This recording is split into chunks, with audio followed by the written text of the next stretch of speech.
Hello, my name is Joe, and welcome to my channel. Today I'm going to submit my third novel for June on the Range 2024. June on the Range, I probably should be mentioning these videos, is an event started by Michael K. Vaughan, and it's where you read Westerns in June. The goal is to read 4 Westerns. I am posting this on Sunday, June 30th. So unfortunately, this is going to be probably my last novel that I read for June on the Range, so I didn't quite make it to 4, but that's okay. I started out with a Louis L'Amour novel, Hondo. I loved it. It was great. I actually also made a video on the movie starring John Wayne, and I compared the book with the movie. For my second book, I read a Zane Grey novel titled Last of the Duanes, and there were things that I liked about that book, but overall, definitely, I felt a step below the L'Amour novel. And then for June on the Range, the task is to read 2 more novels. Again, I'm only going to read 1 more, but so for me, it's just another author of my choosing. And so the book that I picked was T.V. Olsen's Eye of the Wolf, written in 1971, if I'm not mistaken. Let me just double check that. Yes, 1971. And then T.V. Olsen, I picked this author. It was actually, if I'm not mistaken, it was Michael K. Vaughan, probably a year ago. He made a video on just his favorite Western authors, and I believe it was his video. I've watched a few, similar videos from other booktubers, but I believe he mentioned T.V. Olsen as one of his favorite authors, and he may have even shown this book in a video. So I'm very glad that when I was looking for Westerns in used bookstores, I'm very, very glad that I found this book. And spoiler alert, I really liked it. It was great. It was a lot of fun. It is about like Hondo, it is about a half Indian, half white guy. This particular main character, his name is Will Joe. He is half Navajo. Sort of like Hondo Lane. I don't know if he's half Apache in Hondo, but he's part Apache. Unlike Hondo, in Hondo, even though he has lived with the Apache, he starts the book out working for the cavalry, or for the United States Cavalry. And you get the sense that, yes, he's lived with Apache at one point in his past. He had an Apache wife, but he's not, there's something a little bit removed from the Apache. He is not an Apache. Though the main character of this book, Will Joe, he is half Navajo. He doesn't live with the Navajo. He's kind of a loner. He lives by himself in town. He has had some contact with town. He's gone, and I will mention another main character. He has gone to school in town. But he is not, he's definitely somewhat, I would say, an outcast. He lives alone. He feels much more like he's Navajo than Hondo felt like he was Apache. If on a certain sense, if you read the 2 books, I think you would agree with me. So he kind of lives outside of town. A few years prior to the events in the novel, he did go to the schoolhouse where he got to know kind of the second big character of the book, and it's Bethany. She is the school teacher, and Will Joe was her kind of prized pupil, and they develop a very good relationship. He's an excellent student in school, and Will Joe's, I guess we'd be around maybe 20 years old. Maybe he was at 16, 17 when he attended the school, and he clearly has developed just an attraction towards Bethany. Unfortunately for him, Bethany is married. Much like Mrs. Lowe in Hondo, she is married to a bum. I'm guessing that this is probably something that you see in a lot of Westerns. I'm a couple that moves out west, and the husband is just a bum, and he just sucks, and he's kind of given up on life. So Bethany's husband, again, so he's a bum, and he gets, early on in the novel, he's kind of always looking for odd jobs, and he gets a job with the sheriff in town, Frank Ulrich. And this is not this is written on the back of the book, so what I'm saying happens in the very beginning. So it's not really a spoiler. But Frank Ulrich is in love with Bethany. So there's a love kind of triangle between Bethany, Wiljo, and Ulrich. And he plots, and Frank Ulrich is evil.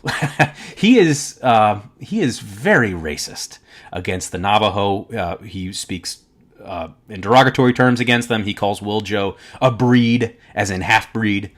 And he's not just prejudiced. He is flat out racist, and he considers these people inferior beings. And of course, when he's with Bethany, he kind of tries to soften his outlook on life a little bit. He plots to have Bethany's husband killed, and unfortunately for him, Wiljo witnesses the murder. Frank kills her husband and is going to blame it on another guy that he kills.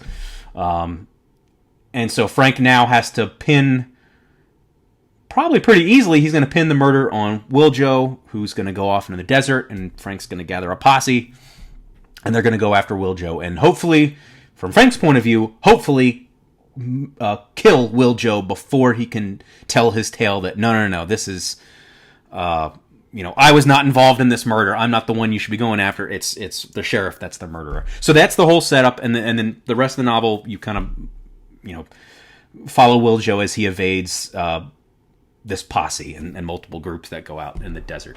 And overall, it's very, very good. I'm glad that again, I'm pretty sure it was Michael K. Vaughan that mentioned this author, and he says he has, I can't remember the word, maybe gritty he has an edge to him. And I would agree. This book has an edge to it. There is one chapter in the book that involves a broken leg and the resetting of a broken leg by yourself when there's no one to help you. And, I don't mind violent movies. I don't mind viscera in movies or books. I'll be honest, it kind of entertains me. But what I don't really like is broken bones. And this book has an excellent broken bone scene. And I say excellent in that it made me wince, and it made me just say out loud, oh, that's gross. So very good scene. I will also say the ending, without going into main, big spoilers. The ending I also liked very much. And there's a great action scenes where it reminds me of when you're watching a movie and you see a tense, maybe finale action scene when all the villain and the main character and other characters are together, and there's violence, but it happens with no music in the movie. So when I was reading it, it felt quiet. It felt, if they were going to make this into a movie, there shouldn't be a score to telling the audience how to feel.